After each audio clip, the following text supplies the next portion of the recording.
Hello, I'm Anna Spinskaya. I'm a pianist and I run Hunter Music Studio, which is located in Vienna, Virginia. It's a small collaborative school based on the curriculum, and we offer instruction in piano, violin, cello, and music theory. And there are several teachers working together in the studio. Um, Today's workshop is focused on how to take your students' recitals and other performing events into the virtual space. Our studio started working on the project when everything locked down, and we realized that our students need incentive and need goals in order to continue to practice. And so we set out to find the technology and create methods which would allow us to produce students' recitals on virtual space, on virtual platforms. Our first recitals took place in May. We produced 7 recitals, and the entire studio participated in those. They were so successful that our students and the parents wanted us to continue, so we continued. And we developed some reliable methods, which I'm going to share with you today. And I'm very confident that with some work, effort, and perseverance, any music teacher can apply our methods in their studio, in their school, in their workshops, and be able to offer their students a much better quality of virtual performance experience. So welcome to my presentation. I'm going to share the screen with you and start showing you some materials.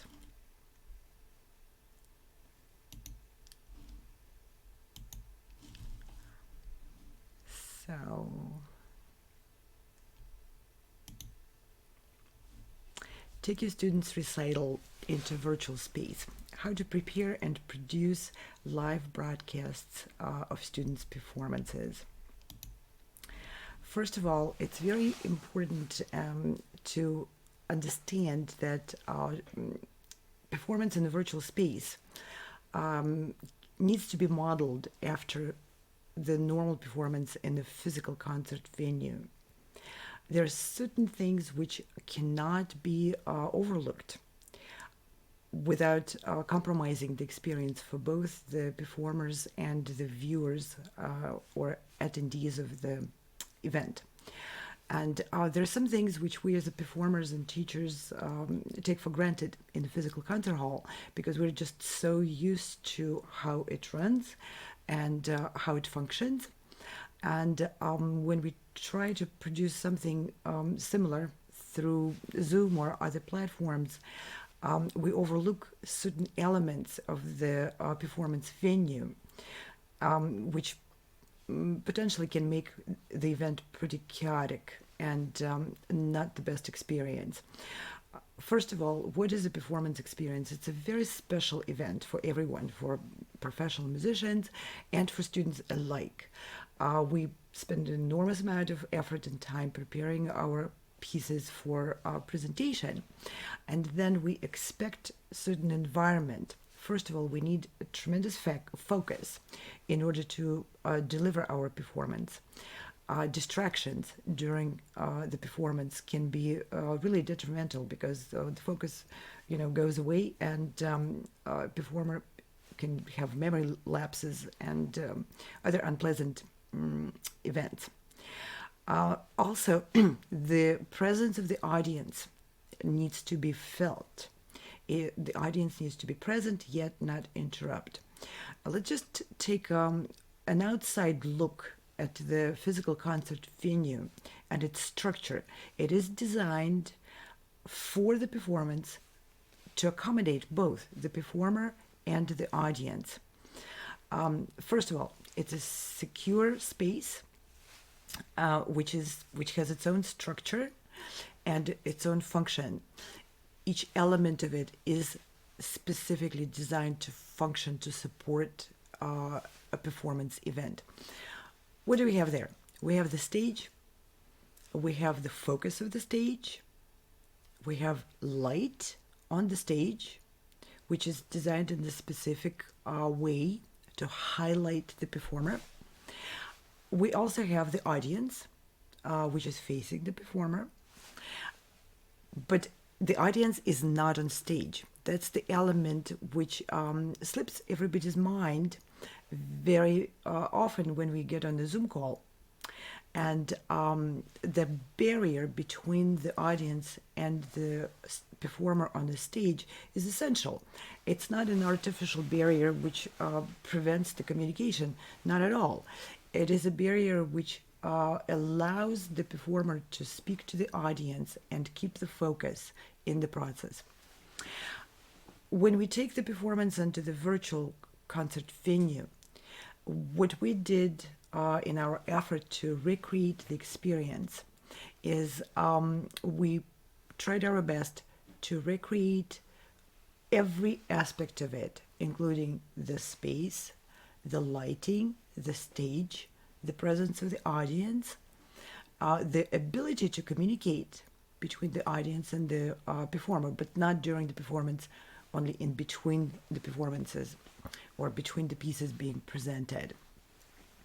Another important element of the physical concert venue is the people who run the venue and who run the event. For everyone who has been at the concert or performed at the concert, again, we take for granted all those doors which lead to the stage and all the hallways which are behind the stage and lead to the supporting spaces in there, like green rooms, restrooms, and so on. And also, we overlook often, unfortunately, the help of the people who lead performers and take them from the green room through the hallway to the backstage and make sure that the performer knows where you're going and make sure you understand what's ahead. Even if someone is in a concert hall presenting their concert for the first time, there is going to be a helping crew of people who will assist, which of course diminishes the anxiety, gives a helping hand, and also gives practical instruction, and it's very practical and important help of people being present during the concert and helping the performer find the way on stage, know when to enter the stage, which way to go, and be able to see the spot on stage and be able to position themselves properly, take a bow, take the seat at the piano, or whatever the setup for the performance is. So the crew of people who run the events in the physical concert hall is essential for the atmosphere, for the events to run smoothly and in organized manner, which we find very important to recreate in the virtual concert venue. In the virtual concert venue, as you can see on this picture, we have this futuristic looking picture of it. We treated the venue as the stage and the viewers of the event as the audience in the concert hall. So we created a channel for the audience to be able to communicate with the performer between the pieces or after the performance is finished, but not during the performance. Also, we recreated the crew of producers, people who direct the performance, people who take each student from the beginning to the end and lead them by hand onto the stage and instruct them all the way through the process. We find this is extremely important to have a good command of the doors, virtual hallways, the light and the functions, and to have a good crew which understands how to lead the students one by one through their performances. Now, why would anyone want to choose to broadcast student performances live? Of course, there are other options. For example, students can record their performances at home, their pieces at home with a phone or with a computer, depending on what kind of technology they have available, and submit those recordings. And then a teacher can put together those recordings into a continuous video and upload those videos on YouTube. There are pros and cons to, of course, doing it this way or producing a live performance. And I'll just quickly go through some considerations which I believe are important to keep in mind. First of all, producing videos can be free because the students can just record themselves with their cell phone. But of course, in that case, we are dealing with diminished quality of the recording. If the students want to record their performance with anything better than the phone, there are costs involved with producing those videos. Then, additionally, all the videos need to be reviewed by the teacher or whoever is going to be putting the videos together. And someone has to process the submitted video materials, and sometimes you'll find that the video is corrupt, or you can't convert it, or you can't edit it. Lots of things can go wrong with that. Not to say that the virtual performances cannot go wrong. Of course, they can go wrong too. So it is a time-consuming process, and then the videos have to be put together into a continuous product, and that work involves either professional knowledge of how to do the editing or learning how to do the editing. There are lots of free tools, but it is a learning curve. What we found is learning how to produce a virtual live recital is probably comparable in terms of time investment to learning how to put together a video from submissions of your students. Producing live performance. For students to prepare, this does not cost hiring a professional because the platforms which we use, they allow the students to use just their normal equipment, which nearly everyone has available because students use computers for school. So the school computers can be used for that. There is also additional educational benefit in learning how to broadcast performances for students, and we had a pretty convincing feedback from the parents of the students who found that learning how to stream live their performances was very beneficial to students and helped them in their schoolwork because it taught them how to position themselves for a presentation and how to better prepare for live presentations if they have to do them for school projects. Who may need to learn how to do that? We believe that professional musicians and teachers may want to consider learning the steps of how to produce live events, live musical performance events. Of course, we are all expecting to be back in our physical interactions with our students and in our physical venues for performances. And we all hope that it's going to happen soon, but we know for sure it's not going to happen next week. Whether or not this is the future of performing form, I don't know, and I can't know for the distant future. But I know that for the nearest future, performing live through virtual platform is a better option than not performing live at all.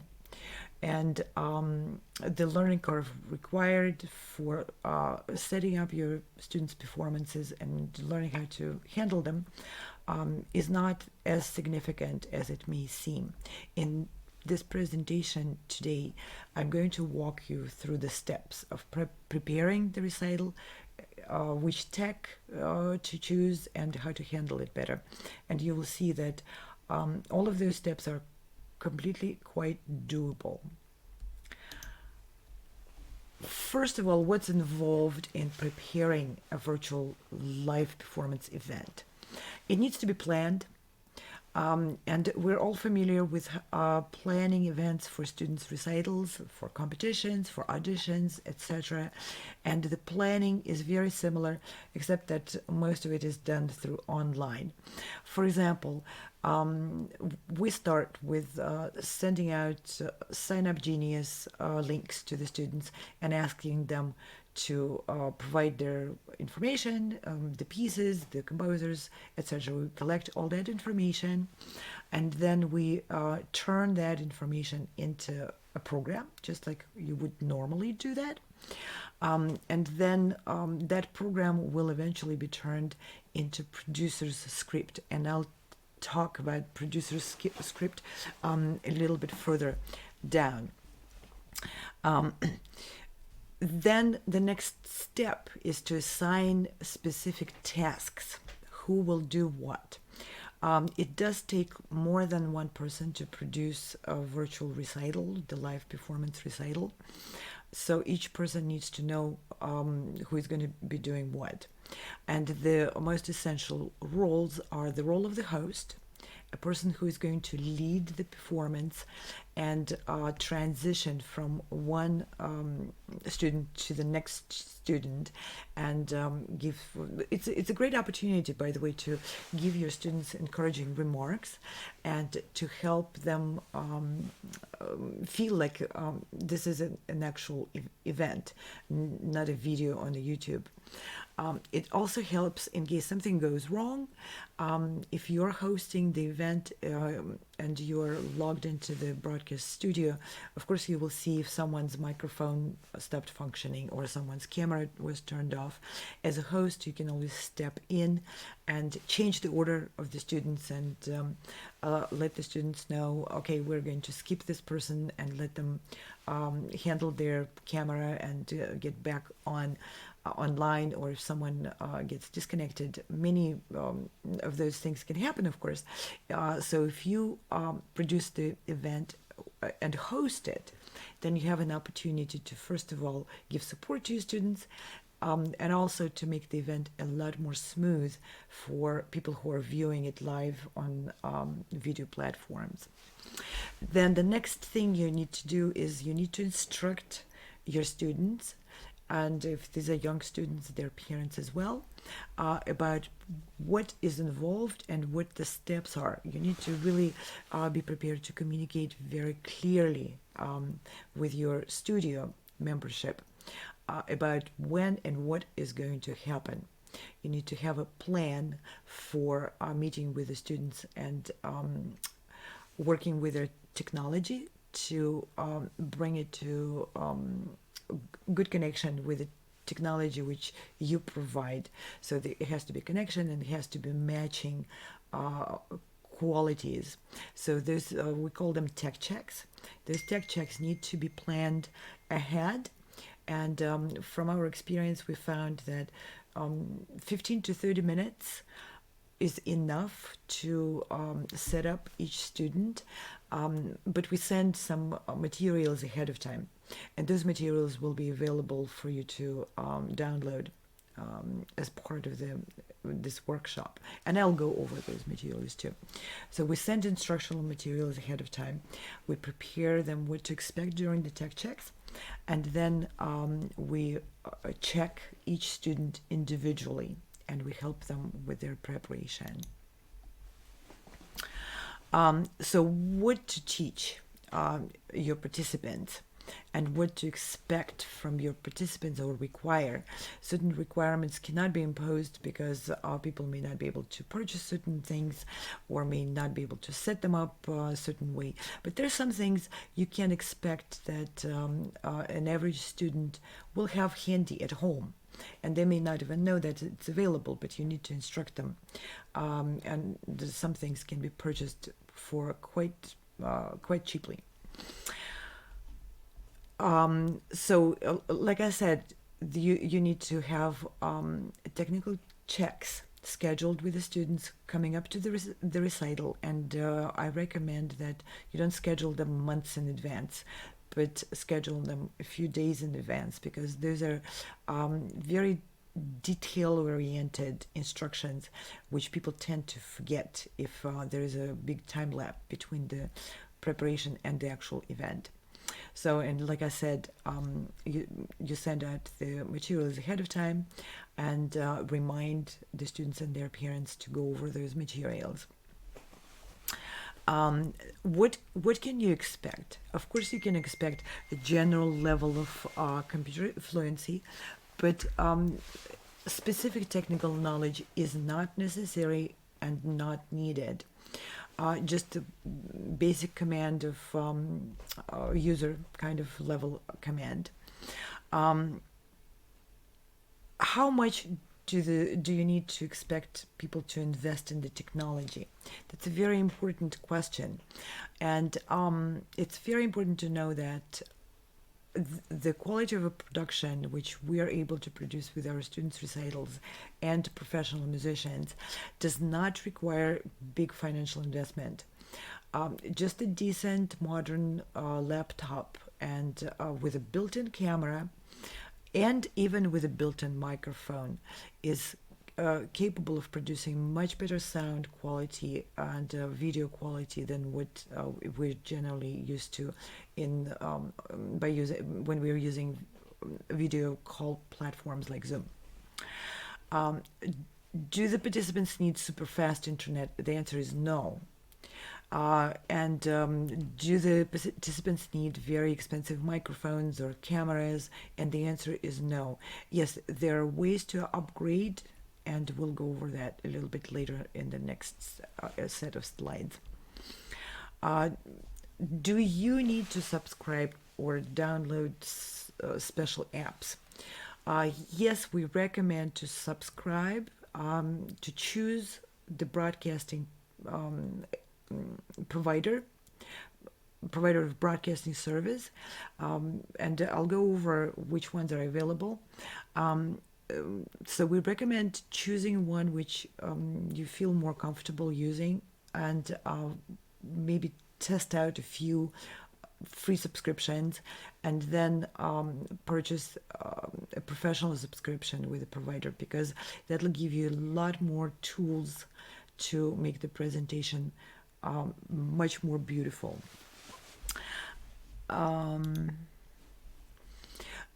Now, another important aspect is to remember that it's is it possible to do the event on your own, just one person production? Yes, it is possible, but it is quite challenging.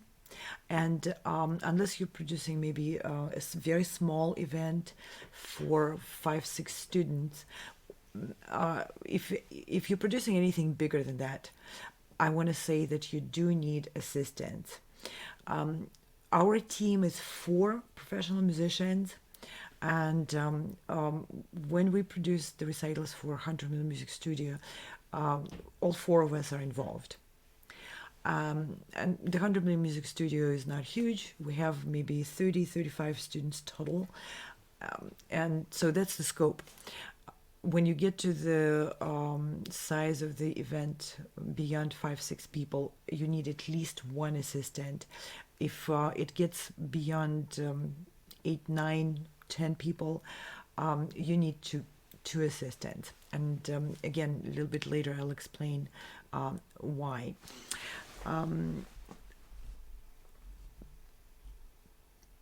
Preparing production process. So what is your assistant going to need to do? First of all, it's better to split the areas of knowledge. If you have maybe your former student, or your son, someone from the younger generation, because they're just generally more familiar with using the computers beyond the most surface level of user knowledge, then it's better to split what's involved and have one person learn more about the technical side, and you as a teacher providing more organizational side of it. That's how we do that. My former student, Frane Rusinovich, and my son, Fyodor Uspensky, are younger generation young men, and they handle the more technical side, technical checks with the students, and the technical side of the production. When we produce a recital for the studio with 35 or 40 students involved, we create green rooms, just like it would be done in a physical concert hall, multiple green rooms, and we send links to students to log into those green rooms as opposed to the broadcast studio. In those green rooms, Frane and Fedor are the technical producers of the event. They check again all of the settings for our students, and they also keep a queue of performers, and they're also logged into the actual broadcast space. They keep tabs on what's happening in the actual live stream, so they're able to support the students, prepare them, and then take them from the green room through the hallways of the backstage of the concert hall by giving them the links and instructing them how to use those links. And then they log them into the what is called the backstage of the production, where they from which place they're already ready to take the step towards onto the stage and start performing. Now that process makes the performance event much less stressful for the students, because they feel like, yes, there's someone who is taking them every step of the way. It also ensures more orderly flow of the performances, as opposed to chaotic situations like we oftentimes see in a Zoom environment. It ensures that the stage is protected from someone accidentally popping up on the screen, or someone accidentally starting to talk with the microphone not being muted, and other disruptions. Programs. Now, preparing the program. This is a very important task, which we always do for our students' recitals. For the virtual students' recital, that needs to be done in accordance with a producer of the recital.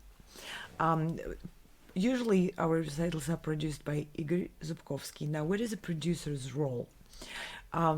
Let's say I'm the host of the recital, and I'm talking to the students, and I'm moving the event from one presentation to the next, giving comments, etc. I don't want to have my hands also busy with clicking buttons on the computer. First of all, it's going to make me look differently. Also, it's going to be very distracting for me, and will make my own presentation less focused. In addition to that, operating a broadcast studio is challenging. There are many functions in there which we need to master. But not only, even if they're mastered, still it takes a lot of focus and a lot of clicking around, just simple clicking around, to bring someone on the frame, to take them off, and etc., and to bring some visual displays like banners and tickers, and I'll show you all of those.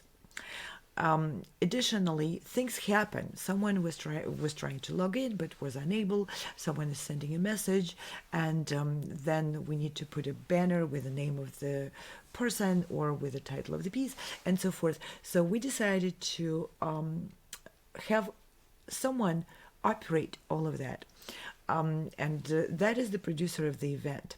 Now, because we're all not necessarily have a luxury of being in the same space like it would be in a television production studio, we need to be able to communicate with each other, being in different locations. and and coordinate. For example, the producer is the person who brings people into the frame, into the focus of the event, takes them off the frame, and he needs to know what's about to happen. So we create a producer's script based on the program of the event. And later I'll show you samples of the producer script. But basically, it's a program of the order of the performers with some instruction for the producer, like bring this person on the screen, keep 2 people on the screen, bring this next person, keep 3 people. Now this person comes off. Please play a video if we're playing some videos during the broadcast, or show the banners for this theme or that theme. That's the role of the producer. Now the what equipment? Obviously, there are 3 main, most important areas of equipment, which is the computer with a camera, microphone, and internet. And again, there will be a little bit more details about that. And it's also very important to understand that performance can be nerve-wracking experience in the physical concert hall, but we are very used to doing it in that space. Through the virtual platform, it can be even more nerve-wracking, and it's a strange experience talking to the camera, knowing that there are people watching in the real time. So students and parents, of course, need additional understanding and care from the organizers of the event, from everyone involved, and performing different tasks. It's very important to keep calm before going live. And once we go live, it's also very important to be prepared to troubleshoot. Many things can go wrong, and I mentioned already how we handle, for instance, a performer being disconnected all of a sudden. We move on to the next one, and so forth. And now I'm going to stop sharing this screen with you and move on to the next one. The next section of this presentation will be about the equipment and some details about what's necessary and what's less important.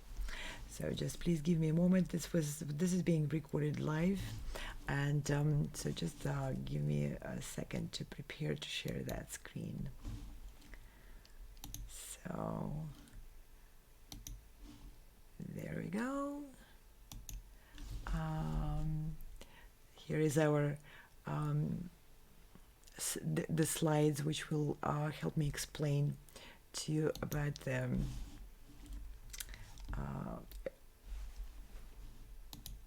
the equipment. And here we go. So I'm going to start this and show you these slides. So the basics. You need to start with a computer. Now, there's just so many choices, and through our experience, I'm just going to give you my recommendations. And of course, technology develops, and some people may have a different experience. So I'm going to base my recommendations on our team's experience only. Modern laptop is best functioning device for streaming through virtual connections. Apple computer, Mac is okay. It's not as desirable because, as we've found out, Apple computers have built-in sound suppression systems, which are very difficult to disable. What's very important to accomplish when we are trying to perform music online is to produce as natural sound as possible and transmit as natural sound as possible. Majority of devices have options for reducing noise. Unfortunately, that software recognizes music as noise. So it reduces the frequencies and the range, and essentially we all start sounding like underwater. We all know that effect. There are ways to disable the sound processing from within the broadcast studio, but there are certain barriers which are very difficult to overcome, and those are the built-in sound suppression systems. Windows computers have a much less complicated path to disabling those than Apple computers. Phones. Can students log into Broadcast Studio with a phone? Yes, they can. But they will experience blurry pictures, distorted sound, and quite a bit of latency delay of transmission. We encountered with the cell phones could be up to 12 seconds. With the laptops, the broadcast software provides ultra low latency, which can be as little as 50 milliseconds, which is pretty small for virtual performance. You basically can talk with each other and not even notice any delay. For simultaneous playing of ensemble, it is still a noticeable latency. There are softwares which are being developed, and I'll go over those, which will eventually provide a possibility to play ensembles while being in different locations. But as of now, only pieces which don't require very good matching between the players probably can be performed through the currently available softwares. Tablets. We recommend against using tablets for the same iPads, also for the same reason.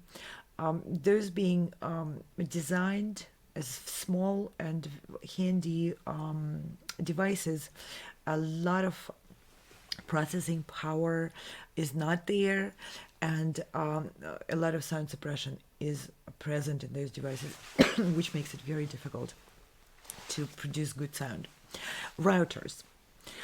It's very important to check that the router is a modern router, and a lot of telephone company providers will upgrade the router upon request, even without asking for any additional payments. We found that many people have very outdated routers simply because they never claimed the upgrades which they were entitled to by the contract. The router you see on the screen right now is our preferred router, but it doesn't have to be that one, just as long as it's not a very old one. What is very important in being able to transmit good sound quality is to have a router which is connected to your provider through a cable, which normally would run through your yard and connect to whatever your provider is, Comcast, Verizon. We found that many people may have what they believe is a router, especially people in in bigger cities like New York or in Washington, D.C. If people live in an apartment and an apartment complex, they may have what they call a router, but it really is not a router in its sense. It's a booster. Those look very much like routers, except that they only connect into your outlet. They are not connected by a cable running outside your property. It's very important that your router is connected through a cable to a provider. Why the other type of routers, which are essentially boosters, are not as good? Because they are Wi-Fi based. For good transmission of the quality of the sound, it's very important to be connected with a wire. So the computer will also need to be connected with a wire. and we'll go over that. But essentially, if you're connecting a computer with a wire to a wireless Wi-Fi router, it's a useless step because you're still in the Wi-Fi. And just a small observation from our experience, Wi-Fi can be great, and you can maybe have very high speed of the Wi-Fi, and that's wonderful. It's going to be really helpful. However, if Wi-Fi is not a stable signal, it fluctuates. And when it does fluctuate, first of all, of course, it can just blur your picture and mute your sound if the speed of the transmission drops significantly. But even in a smaller fluctuation, the moment the speed is below, even just for a split second, below required for good transmission, other systems kick in and start diminishing the quality of the sound. So you'll hear uneven transmission at some moments, maybe sounding very good, and at other moments, again, going into that underwater effect, which we all don't like very much about many of video calling systems like Zoom. Ethernet cable. I'm sure everyone heard a lot about Ethernet cable. Yes, it is very important to connect the laptop with the Ethernet cable. Some laptops do not have Ethernet port, and for those, we recommend purchasing a very inexpensive adapter, which allows to connect Ethernet cable through a USB port. External microphone. There's a zillion types of microphones, and if you're already familiar with recording equipment, then pretty surely you have some sort of a microphone and some sort of interface, a box where your microphone connects, which you can connect to your computer. That's for tech-savvy people. But for those who had never done anything like semi-professional recording at home and don't have those recording microphones, if your students are completely starting at this point with that kind of technology, we recommend to not even look at the recording technology, and to instead purchase entry-level USB streaming microphone. Some of those microphones can be pricey, like Blue Yeti microphones can cost close to $200, $160, but they're also equivalent, more simple microphones, also streaming microphones, which connect to the through USB to your laptop, which can cost $50, $60. Yes, they're less fancy. They have maybe fewer options, and maybe not as excellent as Blue Yeti microphone, but they're good enough, and they will produce very good, clear sound on a live stream.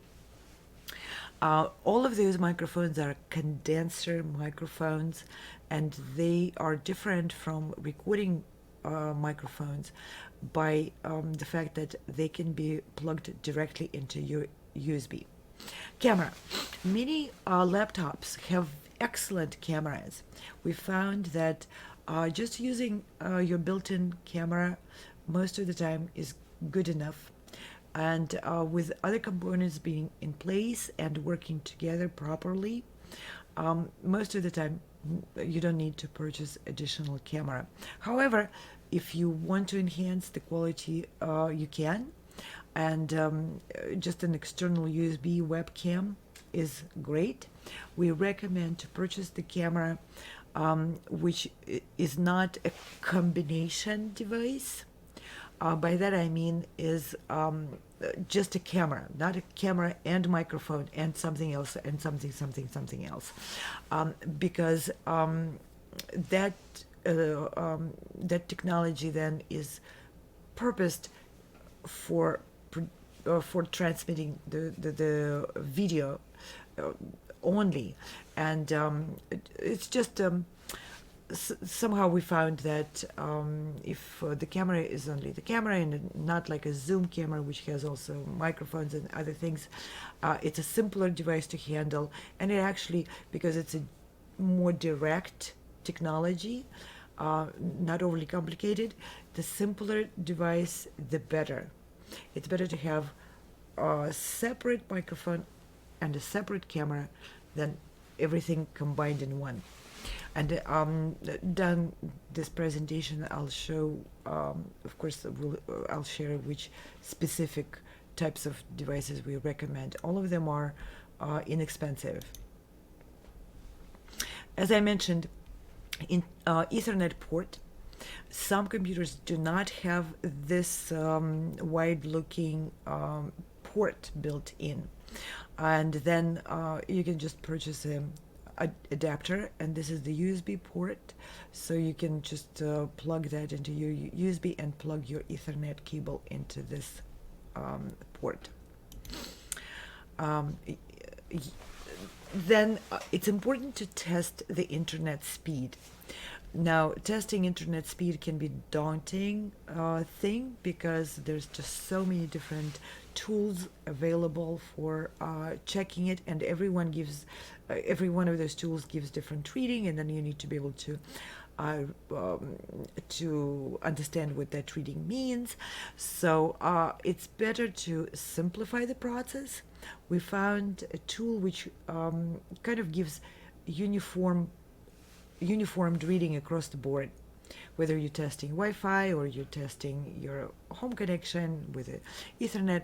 All those details, somehow this testmy.net company was able to figure it out, put it all in one comprehensive tool, and that tool gives you similar readings, so you can compare the speed of your internet to the speed of your students' internet based on the same scale. So we send that to the students, and the speed of the internet needs to meet a certain minimum level, which would be in our area where we are. It would be around 100 upload and download. At that level, you can be sure that the student will have really good quality continuous stream. And for the event, during the event, if you will have any kind of interaction with your students, let's say a student performs and then you want to come on the screen, share the screen with them, and clap and say thank you very much and give some encouraging comments, then it's very important for the student to use headphones or earphones for the interaction moment of that event only. They don't have to perform with headphones, but they would need to put the headphones on and listen to you through the headphones when you talk to them. Why is that so important? Because, like I said, majority of the video calling platforms and the broadcast studio platforms also have the options, the settings to disable sound processing and to enable the natural sound, which is not going to cut out the frequencies, and it's not gonna it's gonna make the music sound real.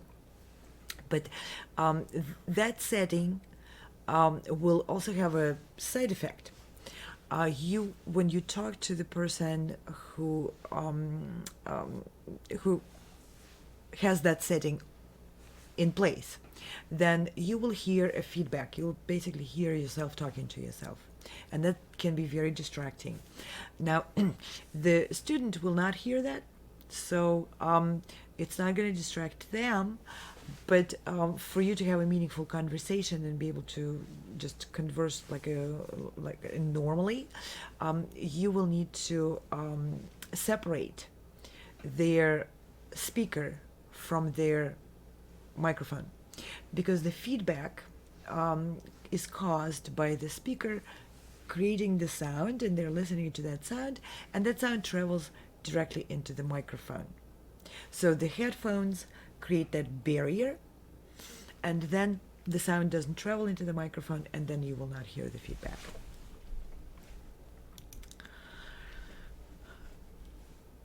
So, like I mentioned before, the router needs to be a wired router, not the wireless router. So the computer needs to be connected to the router with the Ethernet cable. Ethernet cable is not a very expensive cable.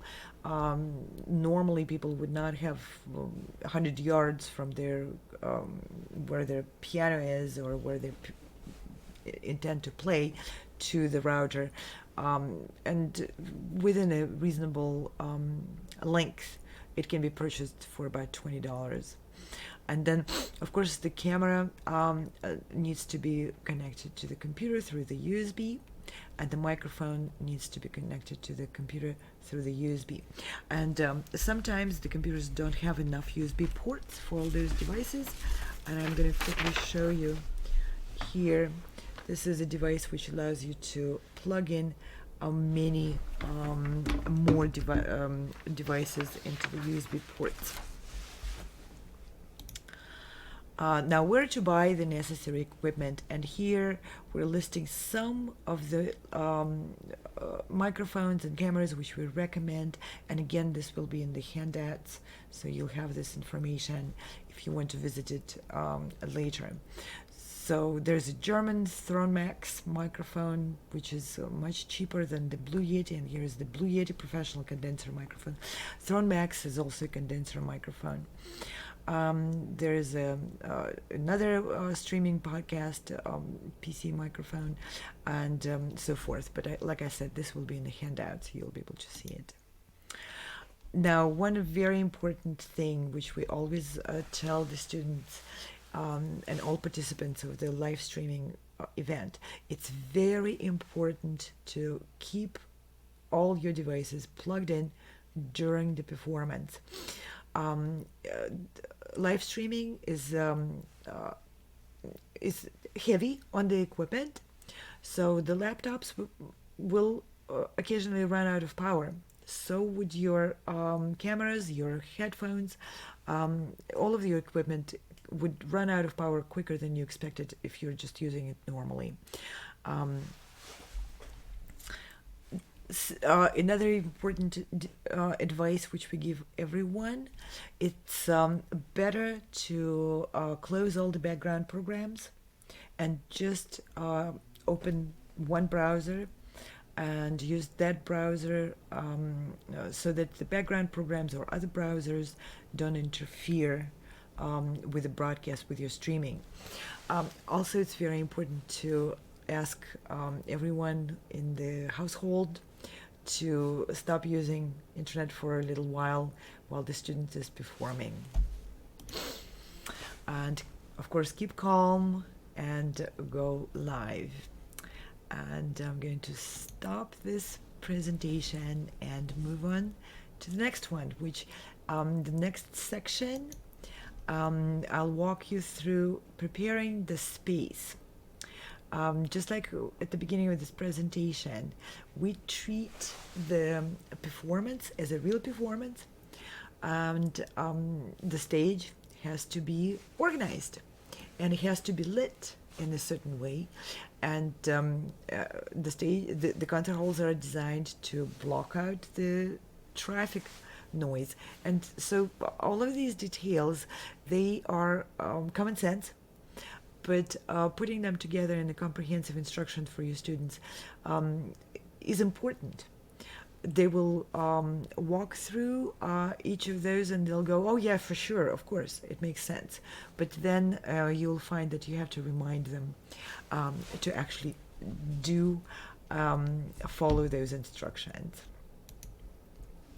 So, and now I'm going to share with you the next set of slides. And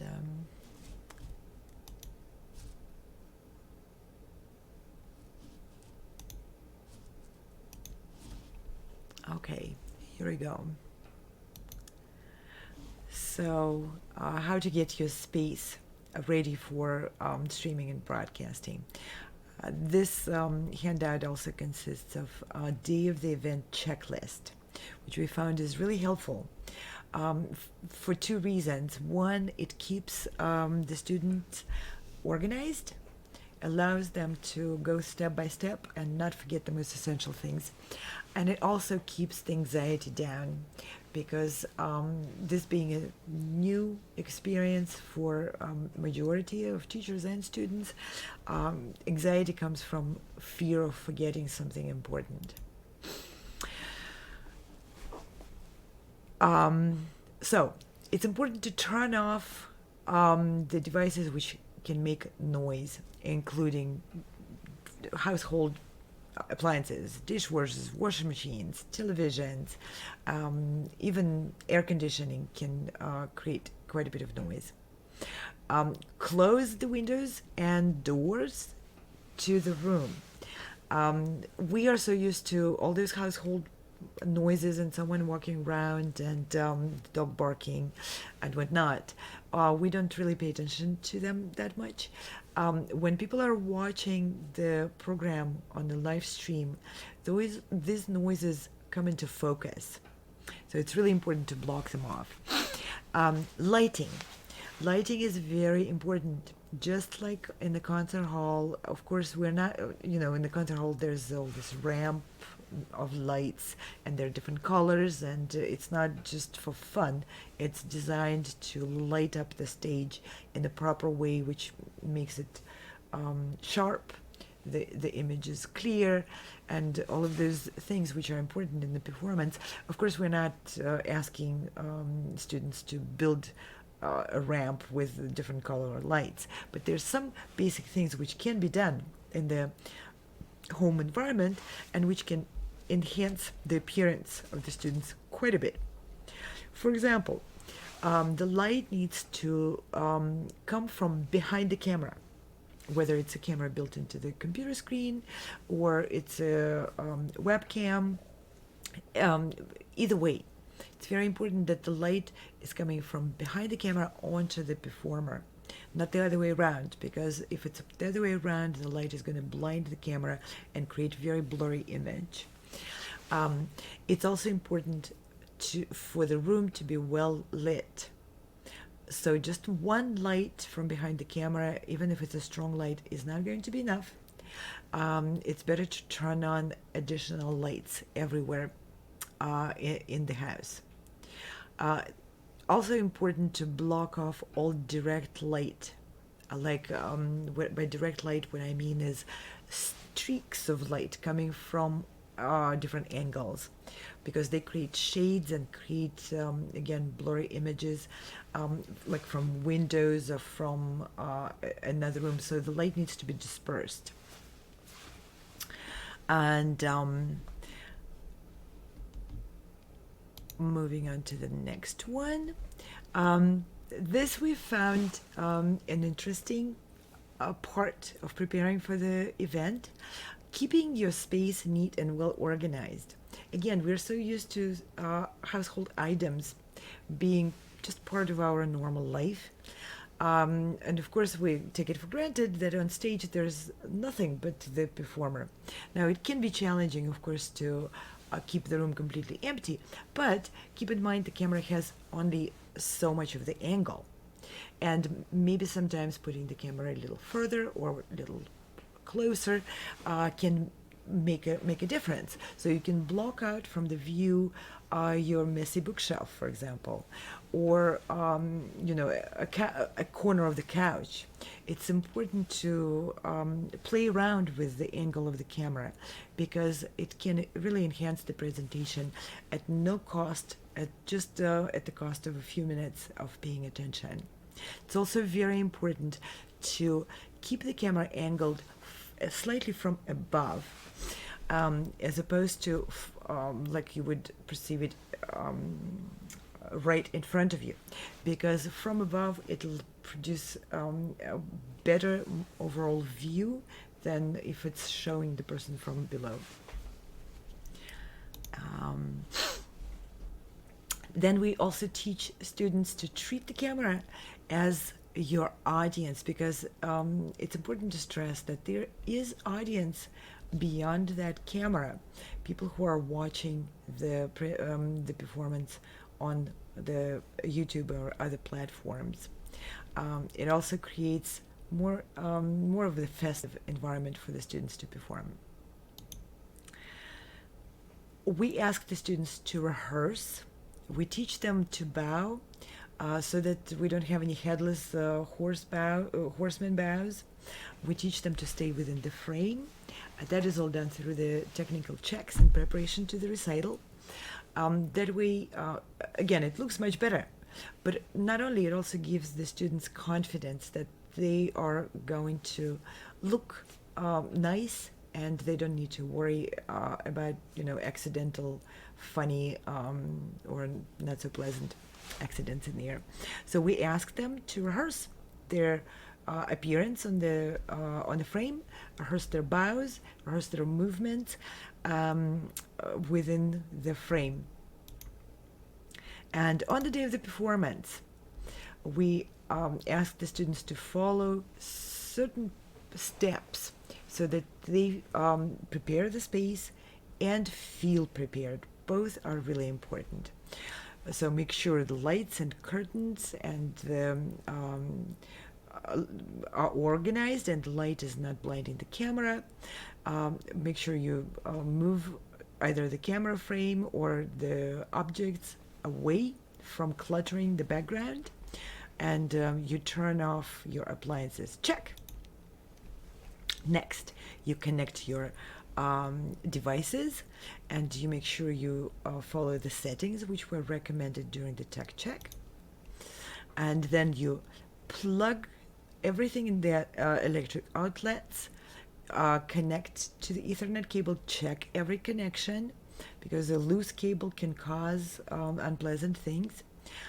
Connect all of your devices, make sure the sound settings are where they need to be, and check the headphones and earphones. Then they open the Chrome and they log into the broadcast studio or the green room, depending on the size of the event. Configure broadcast studio requirements and enter the broadcast studio. Final check. Make sure people in the household are aware of the event happening, and that nobody's going to walk in and disrupt, and then focus on the audience and turn off the speaker so you don't create the feedback double effect. And I'm going to stop this presentation and talk a little bit about platforms, technology, what to use for those recitals. Basically, we found that there are three types of software which can be used to produce students' recital. One we're all very familiar with, and those are a whole family of video calling platforms: Zoom, WebEx, Google Hangouts, WhatsApp, GoToMeeting, and so on and so forth. Those are video calling platforms, and they are great and excellent for classroom situation, for many things. I don't even want to list how many. These are excellent, useful platforms. However, they are built on the technology which is designed to suppress the sound and to minimize the usage of the bandwidth of the internet and so forth. They are not the most suitable for transmitting good music sound. The second family of software which can be used is interface software.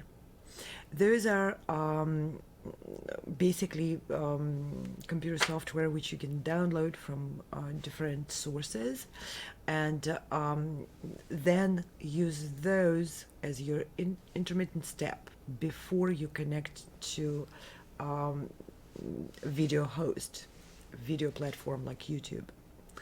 Um, that software, and there's again a whole host of them, and I'll just name a few. There's a OBS, Streamlabs.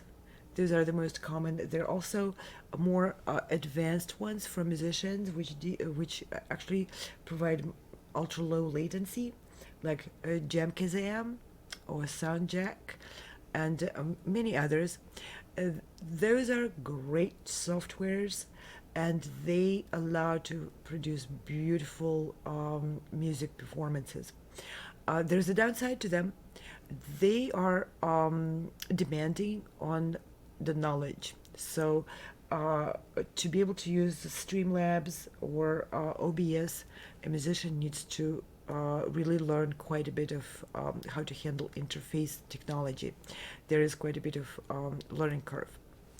What we found probably is the most user friendly yet allows great sound transmission is another type of software, which is called professional broadcasting software. The family also consists of quite a few different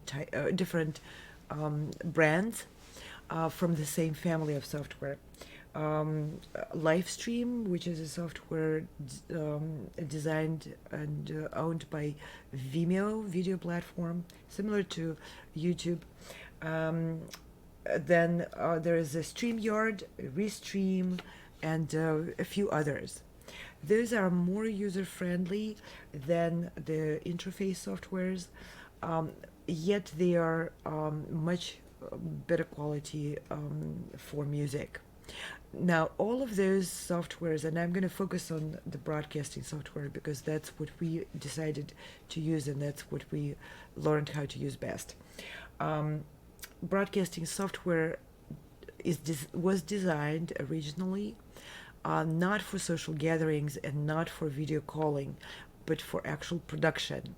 And for us, that was a plus because that allowed us to organize students' recitals in the actual performance format as opposed to it being a social gathering type of interaction like we're used to on Zoom, which for performance for us it didn't work too well because it created the chaotic environment in which students couldn't even distinguish between being in a group call and being in the performance, and the sound, of course, and the video are not as good. Now, I will walk you through how to use StreamYard. That's one of the interface, not interface, one of the broadcasting softwares. The other broadcasting softwares are going to function similarly. You'll find that the functions are similar. So if you choose a different one, watching the next part of this video is still going to be helpful.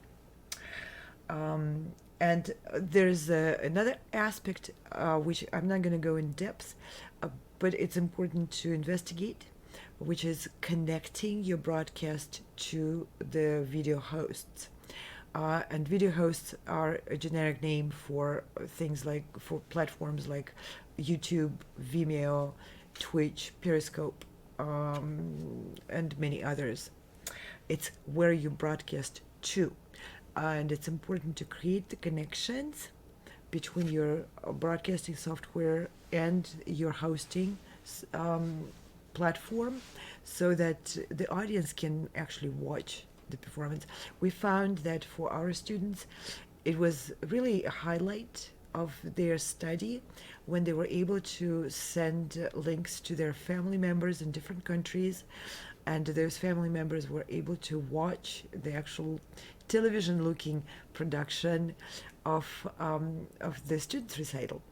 It was an additional pleasant surprise to see that many of the grandparents, uncles and aunts and cousins from Asia, from India and Europe were sending messages back saying that is an incredibly pleasant experience to watch a granddaughter performing live, even though it's not in the physical hall, but they were never able to watch her perform live because they would have to fly across the world for that.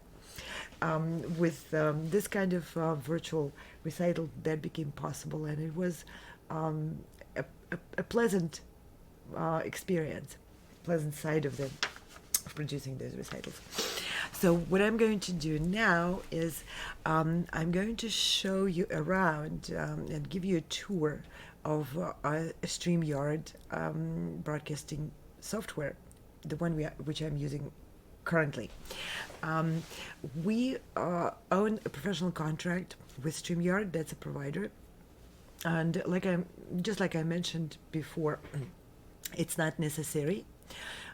You can use the free version of it for maybe try it for a while and then see if you like it. And but if you decide to actually produce the recitals, I recommend getting a subscription with with that software because there will be many more functions which will come quite handy when leading a live streamed recital for your students. So just give me a moment. I'm going to log in again, and this feels really, at first it felt really funny because I'm going to be logged into twice, and I'm going to see myself twice. um, so okay, here I'm going to share the screen with you so that you can see what I will be doing.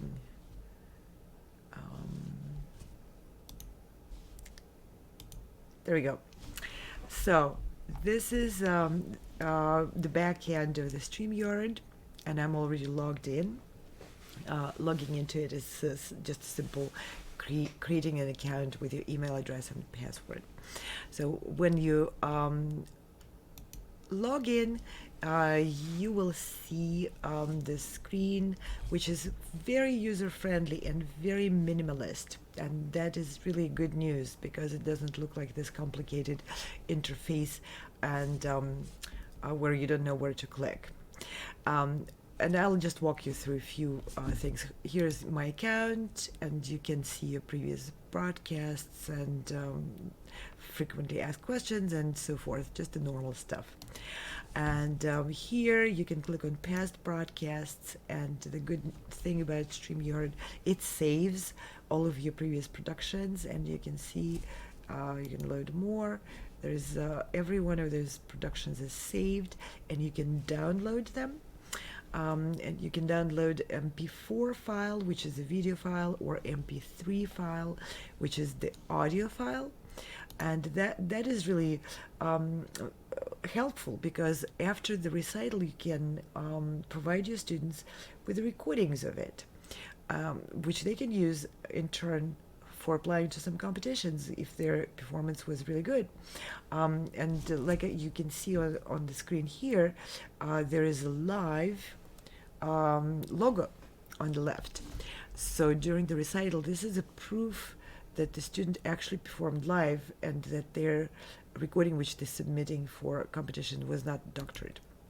So now I'm going to click on this upcoming broadcast, and here you can schedule your upcoming events.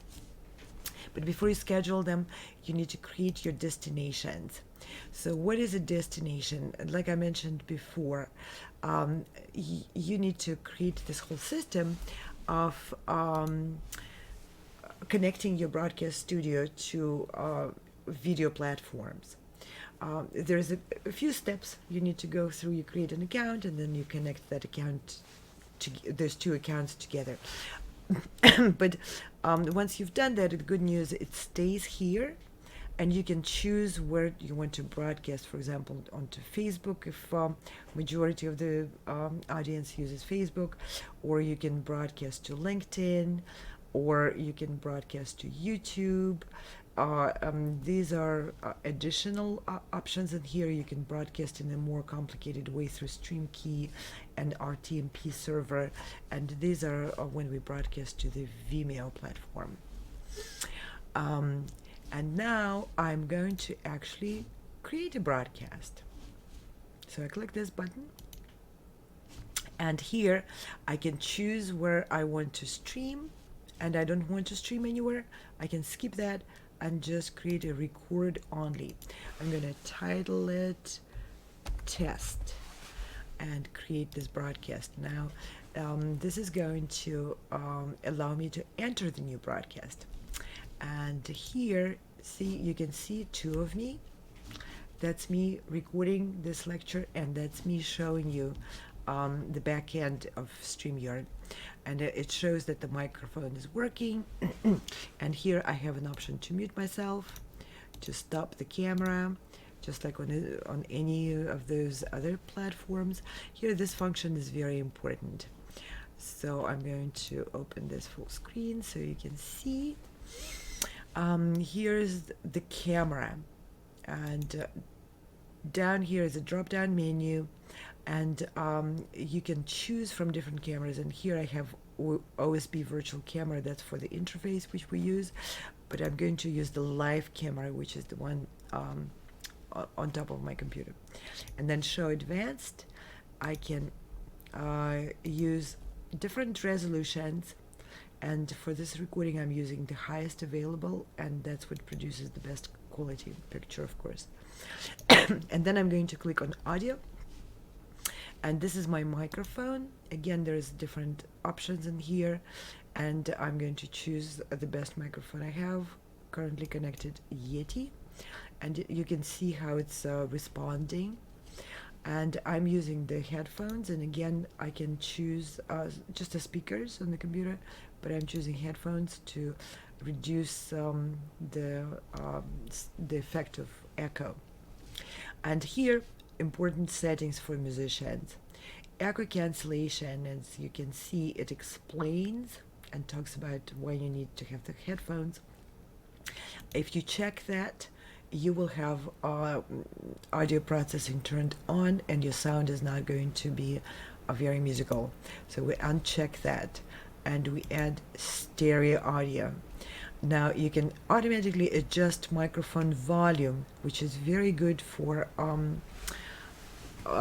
conversations, but not very good for music, because if you do that, then the volume is going to keep following, with the crescendo. The system is going to try to keep it within some sort of average, and will cut down in your dynamics. There are additional functions in here. For example, you can pick your green screen, and you can make it look like this, or you can make it look like that. But that's a whole different technique, how to set up a green screen, and I'm not going to go into that. And now I'm going to actually enter the broadcast studio, and here you can see the back end of what we're doing, and I'll just walk you quickly through some of the functions. First of all, I can hit record and record, or the same button will go live as well. But this was set up for recording, so I can't go live with this setting unless I change the setting. I can edit and change the setting and go live. Here, the comments button, that's a very important button, because that's your connection with the audience on your YouTube or wherever you're streaming. The audience can type in messages on YouTube while watching the performance of your students, and this will show up here. So you can click on, they'll show up as a whole column of comments over here, and as the comments come in, you can show them, and the students and the audience can see this communication. It creates a beautiful feeling of a community. Then next button, we have banners. And banners are very important. You have to create them ahead of time. You have to plan for them, and but they are very handy, because they allow you to display textual information during the performance without having to say everything. For example, here, this is from our last recital, which was just about less than a week ago, and we had the entire program here on the banners, which really was very handy. And you can edit the banners. For example, I can convert the banner into a ticker and have it running across like this. Okay. Now, then this button is brand. That's an important button which allows you to add visuals. And you can create a brand color. For example, right now the color is teal, and I can change the color whichever way I want. And then I can have different looking default or minimal. This is for display of the name, and I'll show you how my name is going to look with this variant and how it's going to look with that. So these are really nice features. And then you can upload your logos, and I'm going to change the logo like this or like that. So, and then you can upload overlays which allow you to display another additional information, all kinds of different information like this, or some other. Then you can also have video clips. You can upload a video recording. It's important to check this technical specifications, because there are limits to how long or how big your files can be. So don't forget to check that. And then you can also change, upload and change the background for your presentation, which creates a nice atmosphere for your event. So, and then the very important next button is private chat. Everybody is familiar with that. That way you can communicate with your performers here. And then, of course, settings. So here on the bottom, you can mute and unmute yourself. You can you have camera and microphone, share screen. You can invite people with a link, and when they receive that link, they can just open it in a new browser, and they will be able to enter the studio. Now, the important part of all of this is also you have control over who is on stage. So this is your virtual stage, and if I want to be on the stage, I have producers access, admin access. I can put myself on stage and take myself off stage, but your guests or your performers cannot do that. And that is a very convenient feature, because that allows you to keep the order and the flow of the presentation much more organized. So, and my next part is I'm going to show a short tutorial video which we created for the guests. So when you invite the guests, what is it they're going to experience, and what is it they're going to need to know to properly set their tech up, so that when they enter the broadcasting studio, they join you in that backstage. They are already prepared, and they can hear you, you can hear them, they can see you, you can actually put them in the frame and all that. So it's a very short tech check prep, which explains how to prepare for the technical check.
So in that video, you can see little snippets of the tech checks and how the process works, and how the students learn what to do and how to do. And of course, for younger students, parents need to help.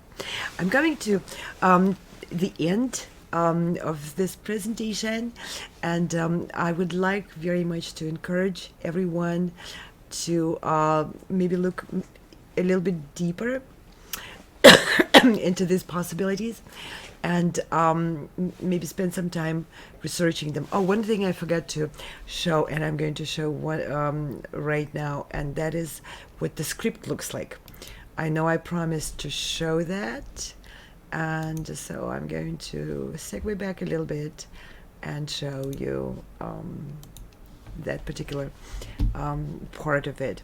So here is the script, and I usually write the scripts for the students' recitals myself. The Halloween recital was on November 1st, and here's the text which I was planning on reading. And here are the things which I wanted to mention. For example, we wanted to play a video of a trailer. Again, a producer is not going to be in the same room with you, most likely, so they will be able to open this. We share it through Google Docs. You can share it through another method, but Google Docs is really convenient because you can see the changes, and you can see the editing in real time. And we have developed a color coding. For instance, the teal color or blue color is for pre-recorded videos which we played during the event. And it's placed exactly at the end of what I'm going to say. We have verbal clues and cues, so that the producer can click on a button and show the content. And then we have green room over here, green room 1. And like I said, these are the students who were assigned that green room.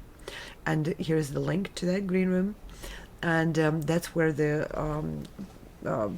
last minute tech checks and just making sure everything is okay is happening. And here is the green room 2, and the students who were assigned to that green room, and 2 people were checking, 1 per room, and helping them be ready. And here links where to watch, and this is the program. This information here is also repeated on the banners. We display it on the banners just like I showed it to you, and we time everybody's pieces approximately, not 100%, but that gives the producer a good idea of when to be prepared for the change of the frame. So we go through all this program. Basically, this was a more straightforward program. We didn't have a very complicated setting, but the idea was between the students I would show up and give comments. So that was kind of a routine flow. So I'm going to stop this screen, and again want to mention that we found that creating those performances for students was quite a rewarding process. We learned a lot, so did the students and their parents. It put our community at the 100 Mill Music Studio much closer together, and helped us in the difficult times tremendously. I'm immensely grateful to the community of our studio, students and parents who participated, took very active part in developing the communication, preparing, adjusting, and being part of this endeavor. So I will conclude my presentation with a very short video which we compiled of comments from the students and parents about their experience of virtual recitals. And after that, I'll put up the information for contacting us if you have any further questions. And that concludes my presentation. I hope you all stay safe and healthy, and please keep positive and optimistic. Thank you for watching. Bye. Thank you so much for everything you've done for the kids. I think recitals are incredibly important. It helps them set goals and achieve them. And we appreciate so much the judging and the feedback because it just helps them grow as a performer and with the instrument. So it wasn't even a question of should we, it was what can we do to help? And it's been a really fun experience, experimenting with sound. And I'm just applaud you and the team and what you've been able to achieve, just even with the first recital. It's been in some ways better than the live performance. So bravo to you and the team. I think it was a good opportunity. It's obviously a lot more complicated than a Zoom work conference, but we learned a little bit about sound and stuff. And I think it also gives an opportunity for the kids to do the recital, and also their relatives in Pennsylvania, their Uncle Lee and their cousins are all watching. So it's a good opportunity. Thank you very much for organizing this. The live set is much more fun, and it gives you that feeling of a recital more than if you just did a normal recording. It's absolutely amazing that we get to continue our recitals online like this. And I'm glad it's bringing us all together in this way. But honestly, there's just something about the vibe of live performances in both music and dance that just with the audience and the stage, even if it's a very casual performance, just something about it is very magical. And I feel like even if we do transition more to virtual performances, we should keep some of that because it would be a very big shame to lose that. First of all, Anna, I think the most amount of work was done by you guys. We're just so lucky to have you guys putting all those effort and time to make this all happen. Talking about technical glitches, right? We've just had one.